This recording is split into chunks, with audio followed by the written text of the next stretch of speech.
બસ સાદી સોડામાં 1 ચમચી ઉમેરો, મિક્સ કરો, 30 સેકન્ડમાં તૈયાર છે કુદરતી કલર, સ્વાદ અને ફ્લેવર સાથે બનેલી જીરા સોડા. તો આ ગરમીમાં રેડીમેડ આર્ટિફિશિયલ ફ્લેવર અને કલર સાથે મળતી જીરા સોડા પીવાના બદલે બસ આ વિડીયો જોઈ માત્ર 10 મિનિટમાં પ્રીમિક્સ બનાવી 6 મહિના સુધી સાચવી રાખી દો. પછી જ્યારે પણ જીરા સોડા પીવી હોય ને ત્યારે ઇન્સ્ટન્ટ જીરા સોડા તૈયાર, જે રેડીમેડ જીરા સોડાનો સ્વાદ ભૂલાવી દેશે. બહાર જેવા સ્વાદની જીરા સોડા પ્રીમિક્સ બનાવવા માટે શરૂઆત ગેસની લો ફ્લેમ પર પેનની અંદર 3 ટીસ્પૂન આખું જીરું ઉમેરી દેવાનું છે. તેની સાથે ઉમેરશું 1 ટીસ્પૂન વરિયાળી અને 1 ટીસ્પૂન આખા કાળા મરી. બધું ગેસ ઉપર ચલાવતા જઈ અને ધીમે ધીમે શેકી લેવાનું છે. અને અહીં એ રીતે શેકવાનું કે કોઈ પણ સામગ્રીનો કલર બદલાવો ના જોઈએ. લગભગ 1 થી 1.5 મિનિટ શેકાતા હવે બધું શેકાવાની સુગંધ આવવા લાગે ને એટલે પેનને ગેસ પરથી ઉતારી સ્ટેન્ડ પર રાખી દઈએ, જેથી શેકેલા મસાલા છે ને તે ઠંડા થઈ જાય. એ દરમિયાન 25 ગ્રામ ફુદીનો લઈ તેને વીણી દાંડીથી અલગ પાન કરી લેવાના, કારણ કે અહીં આ પ્રીમિક્સમાં આપણે ફક્ત પાનનો જ ઉપયોગ કરવાનો છે. હવે વીણેલા ફુદીનાના પાનને ડ્રાય કરવા માટે માઇક્રોવેવની ડીશમાં આ રીતે ફેલાવી અને ગોઠવી દેવાના છે. જો માઇક્રોવેવ ઓવન ના હોય ને તો પણ ગેસની લો ફ્લેમ પર પેનમાં શેકી અથવા તો તડકામાં 2 થી 3 દિવસ સૂકવી પણ શકાય છે. માઇક્રોવેવની અંદર આ ડીશ ગોઠવી દઈ સ્વિચ ઓન કરી 2 મિનિટનો ટાઈમ સેટ કરશું અને માઇક્રોવેવ ઓવન ચાલુ કરી દેવાનું. 2 મિનિટ પછી ઓવન ખોલતા ડીશ બહાર કાઢતા અહીં આ પાન છે ને તે એકદમ સુકાઈ ગયા છે અને ગ્રીન કલર જુઓ એવો જ રહ્યો છે. હાથ વડે ચેક કરતા તે એકદમ ક્રિસ્પી પણ રહ્યા છે, જે અવાજ પરથી તમને ખ્યાલ આવી જશે. હવે બીજી બાજુ ઠંડા થયેલા મસાલાને મિક્સરના ચટણીમાં જારમાં ઉમેરી દેવાના. સાથે સાથે ઠંડા થયેલા ફુદીનાના પાન છે ને તે પણ ઉમેરી દઈશું. હવે મસાલામાં ઉમેરશું 1/2 ટીસ્પૂન ચાટ મસાલા પાવડર, સાથે 1/4 ટીસ્પૂન મીઠું અને 50 ગ્રામ જેટલી સાકર, કારણ કે જીરા સોડા સ્વાદમાં ગળી હોય છે. જારનું ઢાંકણ ઢાંકી અને બધું પીસી લેવાનું છે. એકદમ સરસ બધું પીસાય અને પાવડર બનીને તો તૈયાર થઈ ગયો છે. પરંતુ આ પ્રીમિક્સ આપણને એકદમ સ્મૂથ જોઈએ. તેના માટે ગળણીમાં બધો બનાવેલો પ્રીમિક્સનો પાવડર છે ને તે ઉમેરી દેવાનો. એ પછી તેને ચાળી લેવાનો છે, જેથી સાકરના, જીરું, વરિયાળી કે મરીના ટુકડા રહ્યા હોય ને તો તે દૂર થઈ જાય.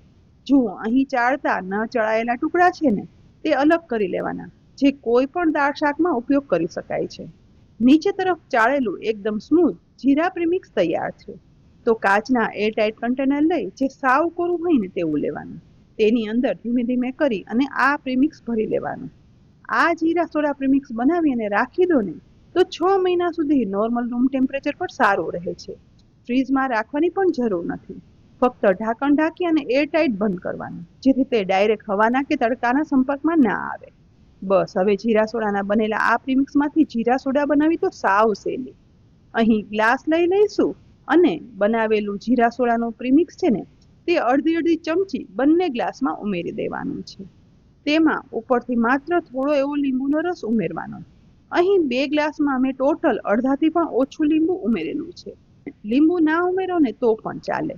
સાથે બરફના ટુકડા ઉમેરી દઈશું અને એ પછી મેં અહીં લીધી છે સાદી સોડા, જેનું ઢાંકણ ખોલી અને તુરંત જ ધીમે ધીમે કરી ગ્લાસમાં ઉમેરી દેવાની. સોડા ઉમેરતા જ એકદમ સરસ ફીણા થઈ અને તે બહાર આવશે, કારણ કે આપણે આ પ્રીમિક્સમાં મરી, જીરું, ચાટ મસાલા પાવડર બધું ઉમેરેલું છે. બસ આખો ગ્લાસ સોડાથી ભરાઈ જાય ને એટલે ચમચી વડે મિક્સ કરી દો.